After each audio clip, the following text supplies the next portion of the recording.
name is Shan, and I'm here to tell you a little bit more of my tale. So today's story time is going to be about my experience undergoing chemo. To say the least, it was very difficult to go through. I'm very fortunate that I only had to have 3 doses of chemotherapy total. I was possibly going to have 6, but my doctor and I discussed it, and she was like, 6 isn't going to be any more effective than what 3 would be. And I was like, well, let's go with 3. So I had to have a chemo port installed because my veins tend to roll, and my veins also like to balloon and bust when I have IVs in. Matter of fact, when I had my surgery, when you go into surgery, sometimes they will give you an extra IV just in case, to make sure that the first one's, in case something happens with the first one. Well, the attempt that they made in my left hand in order to put in an IV blew out that vein. And so they had to put one higher up. When I woke up from that surgery and found out I had this big old bruise on my hand, I was like, what? And an extra IV, I was like, why do I have this? She goes, oh, it was just a precaution. So I opted for the chemo port, which I have to go get flushed every 6 weeks or so to make sure I don't get any infections. My first experience after finding out I needed chemo, and my doctor was referring me over to a specialist closer to me, never got the referral. It was 3 to 4 weeks, and I kept calling and calling. They never got it. My doctor's office was like, we've faxed it to them. We've already sent it to them. We've sent it to them 3, 4 times. I finally said, can I please go somewhere else? I'm willing to even go in their facility. So they referred me to the chemo specialist, the infusion center, and to a different oncologist to have my chemo administered. And that got delayed twice. So now I'm really at the point of having severe anxiety and just struggling with day-to-day life. I almost got fired from my job just simply because of the fact that I had anxiety so bad that I literally couldn't work. I was throwing up. I had an upset stomach. I was crying uncontrollably for about a week. Once I finally started my chemotherapy, I had to go in early. You always had to get blood work to make sure that your body was okay with having the chemo treatments. So it's not like you just go in and you get it. I didn't know that each person's chemo is made specifically for that person. So every time I'd have to go in, they'd have to draw quite a bit of blood out. They tested the blood to see, what my levels were and enzymes and all this stuff. I don't remember all of it. And then they would send a lot of that information over to the pharmacist. And the pharmacist specifically made your chemo for you. And with it being such a toxic, caustic drug, because I had to have 2 different kinds of chemo, it had to be securely transported from the main pharmacy in the hospital over to the infusion center, which was actually across the street. So before my chemo could actually be administered, while we were waiting on the blood work and we were waiting for the pharmacist to make everything up, I had to be given doses of other medications. Anti-nausea medication was a definite one that I got every time. And then there were steroids that you have to have. You also have to have Benadryl, which is an antihistamine, because chemo can cause an allergic reaction. And they really, really, really want to prevent an allergic reaction. And then there was something else, and I can't remember what that was. I think it was an extra nausea medicine. Or it might have just been saline to keep me hydrated. So you're sitting here for hours at this point, waiting, because each of those medications before the chemo starts takes a couple of hours. So I had gotten to my doctor like at 8:30 that morning, ready to get the chemo, and foolish me, silly, silly, foolish me, thought that I'd be done by like 1 o'clock. Because they said, oh, the first day it'll take about 4 or 5 hours. No, it did not take 4 or 5 hours. I was there from 8 o'clock or 8:30 in the morning until 6 p.m. I'm glad they had lunch. They gave me a sandwich, which was about all I could hold down at that point. And the first time I did not fall asleep during the chemo treatment. I guess because I was so nervous. And I could literally feel this go in through my port. And they're like, okay, nobody else can feel it. I don't know what you're talking about. I was like, look, is it supposed to burn? Is it supposed to just feel weird? And they're like, no. It wasn't like a real major burn. It was just an unusual sensation that I don't know how to explain unless you have a port. I can't explain it. I don't know how to explain it. It's a very unusual feeling.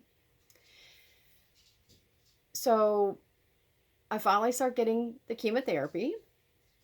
And my first day was okay. I was just very, very tired by the time I got home because the first chemo takes about 2 to 3 hours to infuse, and the second dose only took about 30 minutes, or the second type of chemo took about 30 minutes. I know the one that I had was Taxol. I just don't remember what the other one was.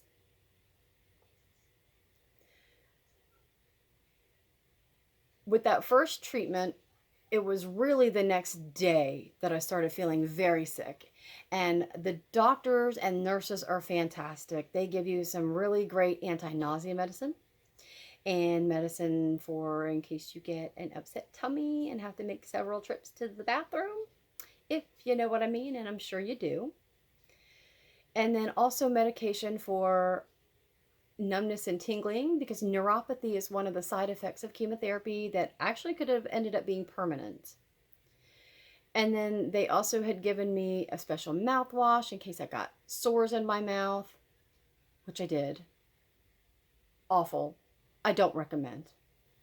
The medicine was great though, but it sure is foul. It actually really, really helped. And then they also had given me steroids to take to make sure that I didn't have any kind of allergic reactions, and just to make sure that my body was going to be strong enough, because it's now starting to suppress your immune system. And I had to be very careful of my blood sugar because at this point we had found out the same month that I started chemo, I found out I was diabetic. Or actually, excuse me, a month prior to that, I found out I was diabetic. So we had to monitor my blood sugar. And that was not fun because, I mean, I'm having to take my blood sugar measurements 3-4 times a day. And there was also the discussion of possibly having to go on insulin. I'm so glad I did not have to go on insulin. And my doctor, she was like, with everything you're going through, as long as you don't hit like 500 or something, you're okay. My blood sugar, I don't think it ever got over 350, but it did get up to like 350, which concerned me. And I called the doctor and she's like, it's okay. You're going to be fine. Just watch what you eat. Be careful. Drink lots of water. If you start feeling really dizzy, weakness, you pass out, anything, go to the hospital, go to the ER. I was fine through that.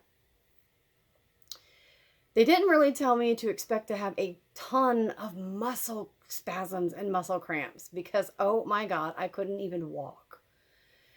I thought I was going to die. If you've ever over-exercised and your body is aching the next day, this is nothing on that. This is nothing like that. It literally feels like your muscles are trying to detach from your bones. It is so painful. But, I mean, we all learn and we all get through it. I got through it. So after that dose, I was able to go back to work on Tuesday. I only missed Friday, which was the day of the chemo, and then Monday and Tuesday, because by that time the nausea medicine was finally starting to work, and I was able to hold down food and hold in food, more importantly, because it definitely suppressed my appetite quite a bit. 3 weeks later, I go in for my next chemo treatment. I get there at 8 a.m. this time to start with the blood work. And they're like, oh, this one's only going to be about 4 hours. We'll get started sooner. They lied to me again, y'all. They lied to me again because I was there till 5:30. I'm I know I'm sounding frustrated, but it was frustrating when they say, "Oh, it's only going to be a few hours," and you're literally there all day. That happened to me when I got called for jury duty too. So, when somebody says it's a few hours, plan to be somewhere all day. Okay. So, this one, of course, you have to do the steroids again. You have to do the anti-nausea infusion again, the saline, everything to keep you from keep you hydrated, and then the Benadryl. And this time, the Benadryl started to make me quite a bit. I think they gave me more because of last time me complaining about the burning. So I think they upped the Benadryl, and with that, I started getting sleepy. But I still stayed awake for a good portion of the chemo treatment, and the muscle cramps set in about 30 to 45 minutes after the chemo started. And the chemo didn't really start until I want to say 12 or 1 o'clock in the afternoon. No, it was about 1 o'clock or 1:30 in the afternoon that I started the actual treatment. And within 30 to 45 minutes, my muscles just start screaming. And I'm like, oh my God. And I'm sitting in there and I'm shuddering. And there's nothing anyone can do about it. It has to work its course. My poor husband, he went with me with all 3 treatments, and he just held my hand, and he didn't know what to do. And because he knew there was nothing for him to do. About 45 minutes or so later, the muscles, they slowly started tapering off, and then I passed out. I was exhausted by this point because my body is going through so much. So I'm exhausted. And I do need to mention, all of this was during COVID. Everything, we were still pretty much locked down. You were only allowed to have 1 person in with you. Normally you're allowed 2 visitors, but they were only allowing me to have 1. And of course that was my husband, because somebody had to drive home, and it sure as heck wasn't going to be me. And at this point, I'm exhausted, and we finally get to leave after the second chemo, and it's about, I want to say it was about 5 p.m., between 5 and 5:30, we finally get to leave. And like, don't worry, the next one is your last one, you'll get through it. I was like, okay, I will. This time they asked me to get there a little bit earlier. So I think I got there about 7:30 or 7:45 in the morning, because they don't normally even open that early, but they had opened that early for some reason, and I got to go in early, which I was quite happy about. More blood work, because they have to make my special cocktail of chemo. It was specifically for me. And I start all the medications all over again. And the good thing is that the Benadryl kicked in within 30 minutes. So by the time the chemo actually started, I was about asleep. And I actually slept through 50% to 60% of the final chemo treatment. I really only got up here and there to eat a snack and go to the bathroom, and then went right back to sleep. And on the way home, I was screaming at my husband to speed and hurry up, which I'm a slower driver. I don't like to speed. I like to take my time because I like to arrive alive. And at this point, I'm screaming at him, let's get home. I'm sick. I don't feel good. Just get me home. And we finally get home, and I crash. That's the one treatment that I missed, I want to say 3 days of work. The second treatment, though, by far to me was the absolute worst. That's the one that I had the severe muscle cramps during the chemo. And that's the one that I missed the most days of work. I want to say I missed almost the entire week. I think I might have only worked Friday. I might have worked Thursday, but I'm pretty sure I only worked Friday that week. And I understand that it's definitely something that I had to go through. And it definitely takes a strong person, but it kind of makes you the strong person, because you don't really have a choice to, well, you do, I guess. You either choose to live a shorter lifespan, or you choose to go through something that you're hoping will work to have a longer lifespan. With my age only being in my 40s, I chose to have the chemo, and that was a good decision for me because now I'm doing so much better, and I've been in remission now for almost a year.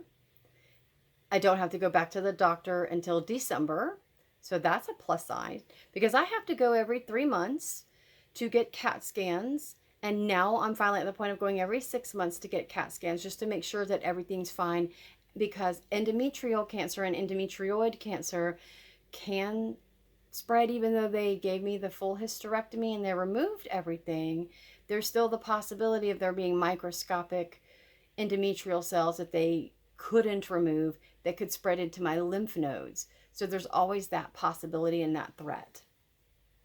So if I feel something weird going on my body, I'm calling my doctor and making sure everything's okay. So it was definitely a journey. It was a painful journey. I'm glad it was a short journey, but my life journey is still going.